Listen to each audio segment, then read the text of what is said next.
Hello, good people of YouTube, Mountbatten here, and today we're going to give credit where credit is due and go over 5 things WarGaming has done right in recent history at least. And again, all this is just my opinion, 120% my opinion, nothing else. So if you disagree, let me know in the comments down below. If you agree, let me know too. Anyway guys, let's just go ahead and dive right on in. So coming in at number 5, we have the recent Dockyard Events.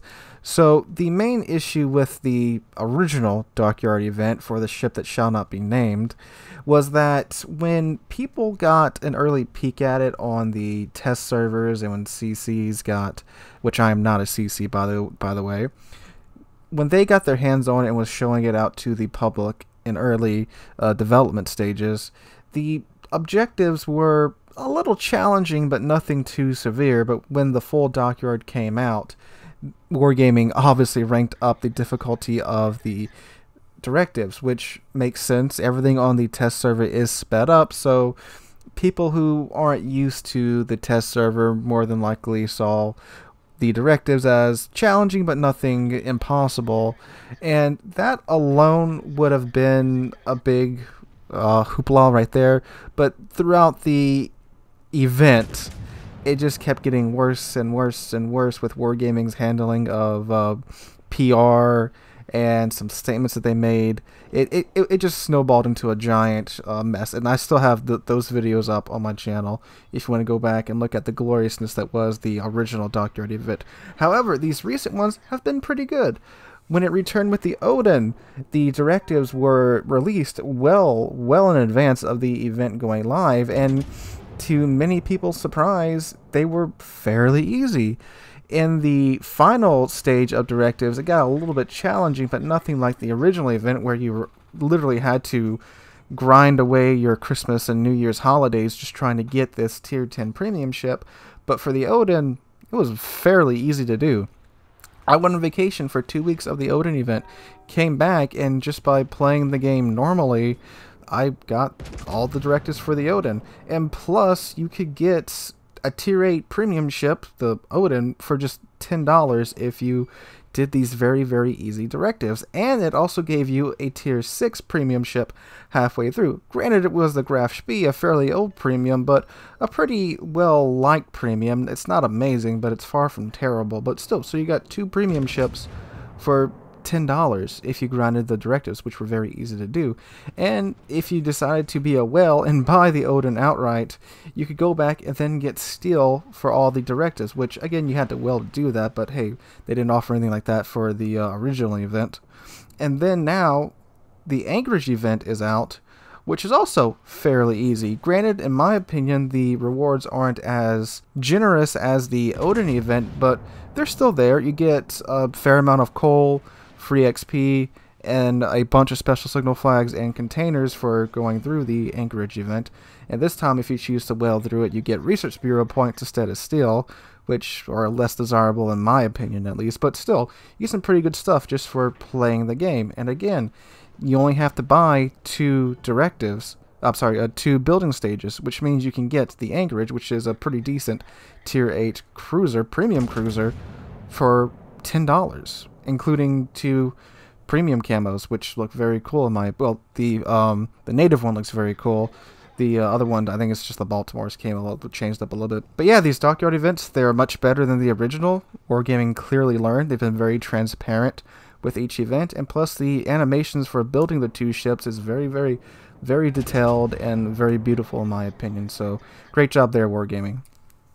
Alright, moving on to number 4, which will be the improved sound effects and introduction of many other small details.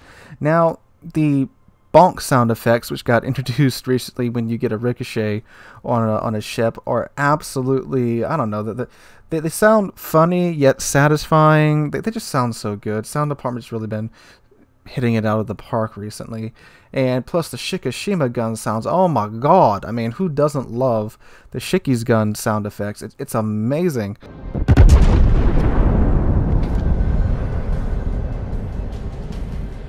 The introduction of, well, actually reintroduction of some details like the ricochet visual effect that was in the game for some time, but then it got removed for some reason, but now they're back.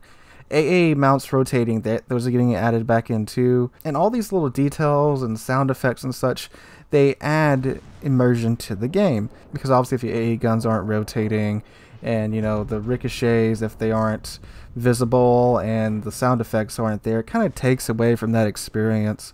But all these details being added and some of these being added back in, I mean, it's obvious that they had to remove the AA mounts rotation animation because of the AA rework. And again, certainly there's the argument that they really should have worked on that before they pushed out the AA rework. That argument is certainly there, but they're adding them back in. They're making up for their mistakes, so good job WarGaming on that one as well. Alright, number 3 is the removal of premium consumables. Now, premium consumables were the only true pay-to-win element in the game. You paid to get a straight-up advantage over somebody in a free-to-play ship. Now, of course, that argument can certainly be there with premium ships and such, but the true definition of pay-to-win only really fit with the premium consumables. They had better cooldown times than the standard consumables. They had one more charge than the standard consumables, but now all consumables have been standardized. Premium consumables are no more. And what they did was they took the premium consumables, made them the standard consumables, and removed the fee from them. So everybody now, doesn't matter if you're a free-to-play player, doesn't matter if you have premium time, everybody now has premium consumables. Plus, it also helps out people who are grinding up the trees too, because that's less credits you have to spend on premium consumables. Because you really were at a big disadvantage if you didn't go into battle with these consumables. And their removal has eliminated that advantage altogether. So now everybody gets the standard consumable, which is the old premium consumables. That was a very, very, very good move on WarGaming's part right there. Alright, moving on to number 2. The 3v3 mode and the asymmetric battles. So the 3v3 ranked sprint season was an absolute blast. I, along with many other players, enjoyed the crap out of it. Granted, I was using Palmer, which many people were upset about because this, I mean, it really was really designed to sell Palmer. I mean, who are we kidding? But it was still fun. And other ships, other Techline ships did just fine too. Lots of runes did great. The FDG was a major threat, and I got my stern handed to me a couple of times by an FDG player. But it was a blast. Everyone I've talked to has really enjoyed it and would like it to stay. And asymmetric battles too. I'm really enjoying that. Even from the tier 6 and 5 side, I'm having a blast in asymmetric battles. It's kind of like those training room battles that you would set up with your friends, but now you actually get XP and credits for it. And funnily enough, many times the lower tier ships win over the higher tier ships. Now, these new modes, they are refreshing. They've introduced a breath of fresh air into the game. And it is sad that they are only temporary, but WarGaming has in the past used these temporary modes to test out new game modes and new mechanics. So this is a very good sign that they're testing out all these temporary game modes, that we may finally be getting some new permanent game modes into the game. And either way, these modes have been fantastically fun. And if you are listening to WarGaming, please go ahead, add them. We need some new modes. But at the end of the day, they are only temporary, but I have a suspicion that we may be seeing them return in the future in either more temporary game modes, which would be pretty easy for WarGaming to do. They could have maybe a featured game mode of the week tab where it rotates between like 3v3, 1v1, asymmetric battles, or convoys if that ever gets added into the game.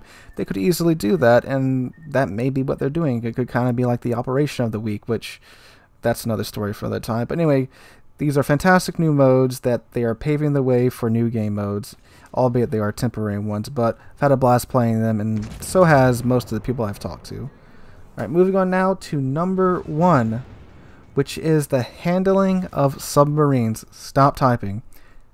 Regardless of how you feel about subs being introduced into the game, WarGaming has done a fantastic job of introducing them. By that, I mean they've had public tests of subs. They are being very transparent with the updates. They are taking it slow. They aren't trying to rush it out like the CV rework. And as we saw with the last update with Submarines, they are actually listening to players' feedback and adding in some mechanics that we would have liked, like with the being notified of when you're pinged, of the countermeasures needed for battleships and heavy cruisers. of the oxygen issue, well, the power issue. Hopefully they'll introduce something like oxygen, but we'll see. And with submarine spotting, they addressed all those issues that players brought up in their last sub updates. And again, they're taking it slow. They're taking their time. They're going through multiple public test sessions before they introduce the subs into the game. Because think about it, they had the initial test. They have now introduced all these new mechanics and such in the last update. They have to have a test of that, and then more and more testing. They've said so themselves. They are taking it slow, which is very, very good. They've learned from their mistake with the CV rework, where they just rushed it out, had very, very, very few public test sessions, and the test sessions they did have, you had to download a separate client to do it, but this time they're putting these submarines tests on the main server where the masses can get into it, experience it, and they can get the maximum amount of feedback. And I must applaud them for that, because originally I was very, very, very against submarines being added into the game. But now seeing how they're introducing them, they're taking their time, they're listening to feedback, I have higher hopes for the introduction of subs now than I did originally when they were announced, and it's because of how they're handling it. So bravo, WarGaming, you get my applause there. As long as you continue to handle it like this, it should turn out fine. Of course, you know, with the whole new class, it's a whole mess of things that has to be taken into consideration. But again, taking their time, listening to player feedback, much, much, much better than the CV rework. So guys, those are my 5 things that WarGaming has done right, or has gotten right. However I titled this video, I'm not sure yet. Haven't gotten that far yet with the video production. But guys, if you enjoyed it, make sure to drop a like, leave a comment, tell me what you agree with, tell me what you disagree with. Did I leave something out on this list that you guys thought should have been up here, or is there something on this list that you don't agree is supposed to be up here? Let me know. Hope you guys are having a wonderful, what's this going out, Tuesday. If you did enjoy the video, also please subscribe. We are on our way to 20,000 subscribers. We are getting very close to 17,000 because of you guys. You guys have been awesome with the new subscriptions recently.